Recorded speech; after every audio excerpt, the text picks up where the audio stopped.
इंसान होने के नाते आपका कर्तव्य क्या होना चाहिए? दो चीज़ें हैं। इंसान एक है, इंसानियत उसका करेक्टर है। एक इंसान है जो शैतानियत भी कर रहा है, जो बुरे कर्म भी कर रहा है। वही एक इंसान है जो अच्छे कर्म भी कर रहा है। तो करेक्टर का नाम इंसानियत है। तो हर इंसान को इस दुनिया में आपको भेजा गया, आपको अच्छे कर्म करने के लिए, अच्छे काम करने के लिए, आपको आंखें दी देखने के लिए, दिमाग दिया सोचने समझने के लिए। क्योंकि हमारे यहाँ मनुष्य श्रेष्ठ है। ईश्वर ने मनुष्य को, इंसान को सबसे श्रेष्ठ पैदा करके भेजा है। उसको सोचने समझने की सलाहियत दी है, अच्छे बुरे की सलाहियत दी है, उसको बहुत दिमाग दिया है। तो इंसान को अपनी इंसानियत, जो उसका करेक्टर है, उस पर चलना चाहिए। अब इंसानियत क्या चीज़ है? इंसानियत क्या कहती है? इंसानियत ये कहती है सबसे पहले कि तुम दूसरों का भला करो, दूसरों के प्रति आपका अच्छा भाव पैदा करो, दूसरे धर्मों का आदर सम्मान करो, दूसरे महापुरुषों का भी आदर सम्मान करो, दूसरे के ग्रंथों का भी आदर सम्मान करो। सब प्रेम से रहो, मिलकर रहो, करुणा आपके अंदर हो, दया आपके अंदर हो, रहम आपके अंदर हो, माफ करने का करेक्टर आपके अंदर हो, भलाई करने का काम आपका हो। इसी को तो इंसानियत कहते हैं। मैं एक अच्छा मुसलमान तभी बन सकता हूं जब मैं एक अच्छा इंसान हूं। मैं एक अच्छा हिंदू तभी बन सकता हूं जब मैं एक अच्छा इंसान हूं। तो मुझे मेरा जो इंसान और मेरी इंसानियत है ना, वो मेरे लिए इंपॉर्टेंट है। हमें इंसानियत पे काम करना चाहिए। इंसानियत ये कहती है कि मैं अपने पड़ोसी के साथ कैसा व्यवहार होना चाहिए, मैं दूसरों के लिए अच्छा सोचना चाहिए, ये मेरा करेक्टर है। दया होनी चाहिए, माफ करना होना चाहिए। मालूम है, माफ करना सब बहुत बड़ा करेक्टर है, इंसानियत है वो। आपने देखा ना, छोटी छोटी बातों पे एक्सीडेंट हो जाते हैं। एक छोटी सी गाड़ी जा रही है, छोटा सा हल्का से उसकी गाड़ी लग गई थी, अरे माफ करो ना यार, कोई बात नहीं, लग गई, इसने गलती से थोड़ी किया।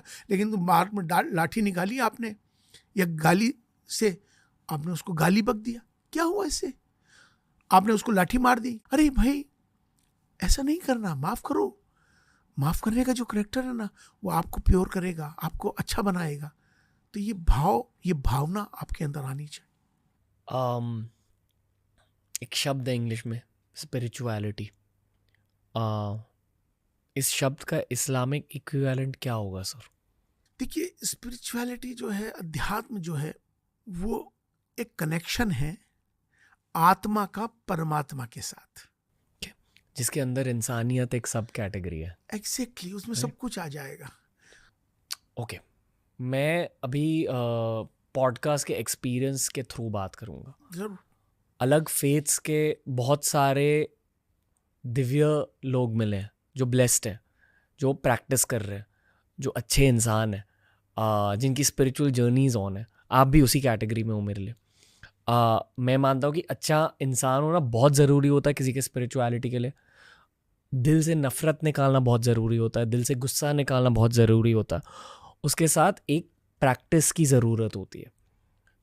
मेरे ख्याल से दुनिया का हर धर्म ये कहता है कि प्रैक्टिस कीजिए कुछ चीज़ें।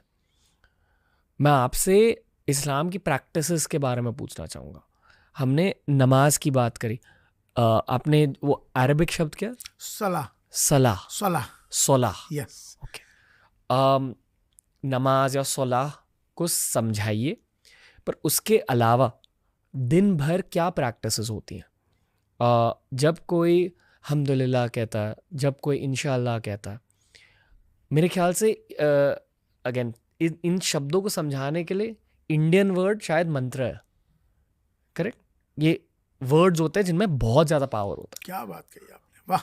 और मैं ये भी मानता हूँ कि जो हमारी पृथ्वी के एंशिएंट लैंग्वेजेस हैं उनमें पावर है। तो ये जो डेली प्रैक्टिसेस होती हैं, इनके बारे में पूछना चाहूँगा कि डेली प्रैक्टिस से किसी की स्पिरिचुअलिटी कैसे बढ़ती है? देखिए, ये प्रैक्टिसेस जो होती हैं ना, आत्मा को परमात्मा के साथ जोड़ने के लिए, ये प्योरिटी के लिए होती है। जब तक आप शुद्ध नहीं होंगे, प्योर नहीं होंगे, आपके अंदर अध्यात्म कैसे आएगा? आत्मा परमात्मा के साथ कैसे कनेक्ट होगी? आप ईश्वर के साथ कैसे कनेक्ट होंगे? अल्लाह के साथ कैसे कनेक्ट होंगे? जब अपनी आत्मा शुद्ध होती है तभी परमात्मा के साथ कनेक्ट होगी। अगर आप शुद्ध नहीं हैं, प्योर नहीं हैं, तो आप कनेक्ट नहीं हो सकेंगे। एक लेवल होता है किसी चीज़ को जानने के लिए, पहचानने के लिए, उस माध्यम तक पहुंचने, चाहे वो गुरु हो, चाहे वो ईश्वर तक पहुंचने के लिए माध्यम है। जब तक आप उस तरह के लिबास में या उस तरह के सिस्टम से नहीं जुड़ेंगे तो आप वहाँ तक नहीं पहुँच पाएंगे। डेली की प्रैक्टिस, आपने एक बहुत अच्छा सवाल किया, लोग अक्सर मुझसे करते हैं ये बात, आपने बहुत अच्छी कही कि इमाम साहब इंशाल्लाह आप अक्सर करते हैं। इंशाल्लाह हम क्यों करते हैं? देखिए, जो भी कुछ हो रही है वो डेस्टिनी है। मिसाल के तौर पे मुझे यहाँ आना था तो मैंने कहा कि मैं इस फ्लाइट से इंशाल्लाह आऊँगा, मैं वापस इस फ्लाइट से इंशाल्लाह वापस जाऊँगा। इंशाल्लाह हम इसलिए लगाते हैं कि ईश्वर की मर्जी से, इसको हम अपनी ज़ुबान में मिन जानिबिल्लाह, मतलब ईश्वर की कृपा से। अगर मैंने कहा मैं ऐसा कर लूँगा, मैं आ जाऊँगा, मैं चला जाऊँगा, मैं ऐसा कर दूँगा, ये एक भ्रम है, ये एक नेगेटिविटी है। जब हम कहते हैं ईश्वर की कृपा से मैं आ जाऊँगा, ईश्वर की कृपा से मैं चला जाऊँगा, ये जो कुछ मिला ईश्वर की कृपा से मिला, इंशाल्लाह, हर चीज़ में इंशाल्लाह करना ईश्वर की कृपा का, तो ये पॉजिटिविटी है। आपको पॉजिटिविटी दे दी, इस शब्द में पॉजिटिविटी आई है बहुत, तो उसके असरात आपको मिलेंगे।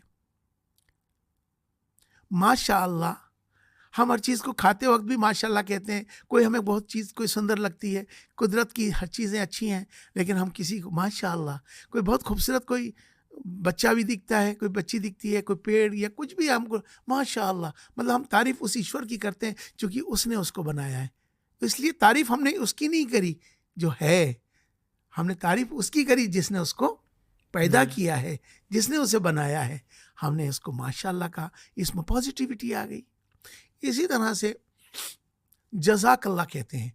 एक जज़ाकल्लाह, ये शब्द मतलब ईश्वर आपको इसकी जज़ा दे, मतलब इसको आपको इसका आपका भला हो, उसमें थैंक्स है बेसिकली जज़ाकल्लाह।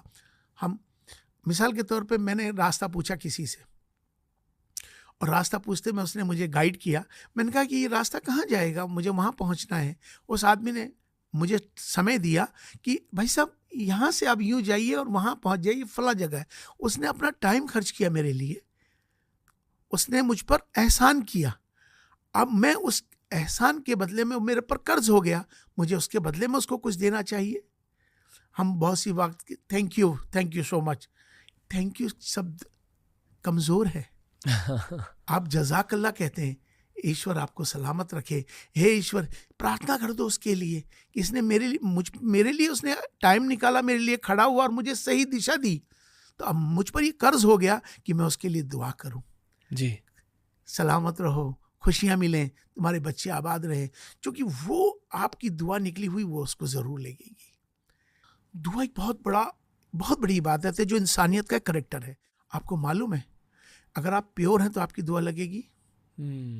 और जब हम निस्वार्थ सेल्फलेस किसी के लिए दुआएं मांगते हैं ना, मैं दावे से कहता हूँ, गारंटी है वो दुआ उसको ज़रूर लगती है।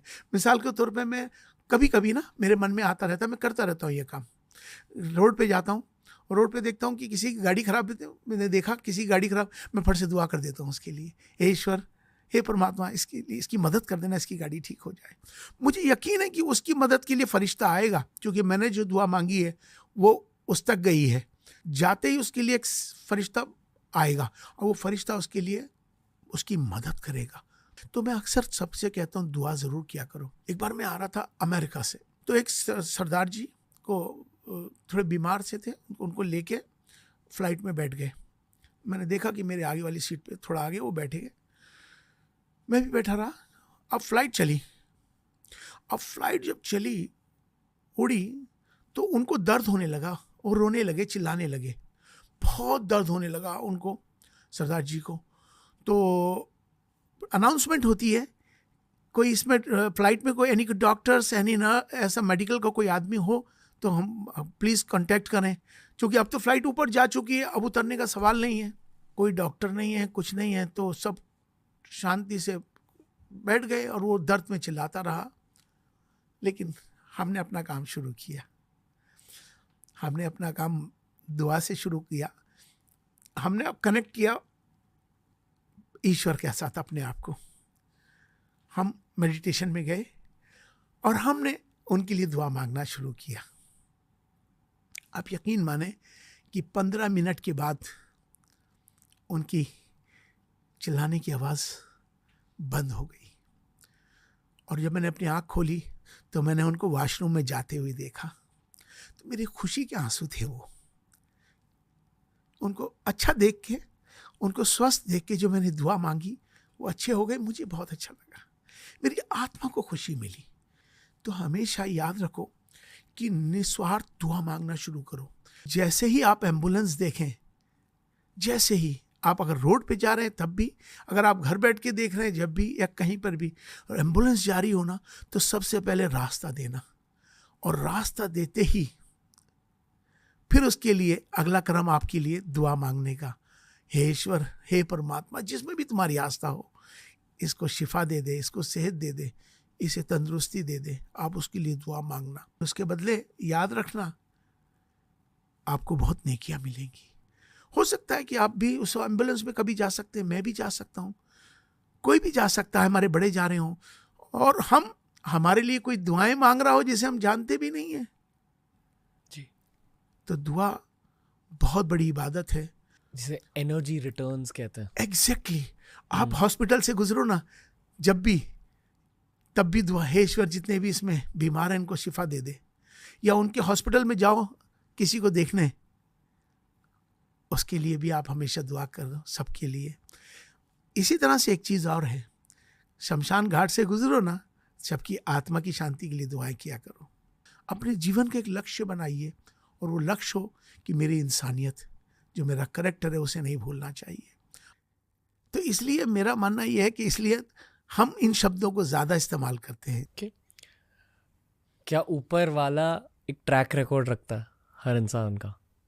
मानते हो कि जो आप करते हो, आपकी लाइफ में जो भी नतीजे होते हैं वो आपके कर्म की वजह से होता है? देखिए, ये बिल्कुल आपने बहुत अच्छी बात कही। मैं अक्सर एक बात कहता हूँ रणवीर, कोई किसी का कंपटीटर नहीं है। जी। देखिए, जीवन में एक बात याद रखना है जो मैं अक्सर अपने बौद्धिक में कहता हूँ कि ईश्वर ने दुनिया में जिसको भेजा वो उसकी डेस्टिनी है। रणवीर आपका नाम है, आपको सनातन धर्म में भेजा, आपको जो माता पिता मिले, आपको जो देश मिला जहां आपका जन्म हुआ, ये रणवीर आपकी चॉइस नहीं थी कि आपने ईश्वर से ये कहा हो कि मुझे, मेरे को कारोबार में ये देना, माता ये देना, पिताजी मुझे ये देना, और देश मुझे ये देना, धर्म मुझे सनातन देना। सेम थिंग मेरे साथ भी, कि मैं चीफ इमाम बनूं, मेरे को माता जी ये, पिताजी ये, नाम मुझे ये मिले, देश मुझे ये मिले। नो, ये हमारी चॉइस नहीं है। इस दुनिया में हम सब आए हैं ईश्वर की मर्जी से, और वो डेस्टिनी है। उस डेस्टिनी में हमेशा हमें किसी का मुकाबला नहीं करना है, क्योंकि सबकी अपनी डेस्टिनी होती है, सबकी शक्ल अलग होती है, सबका भाग्य अलग होता है, सबका रंग अलग है।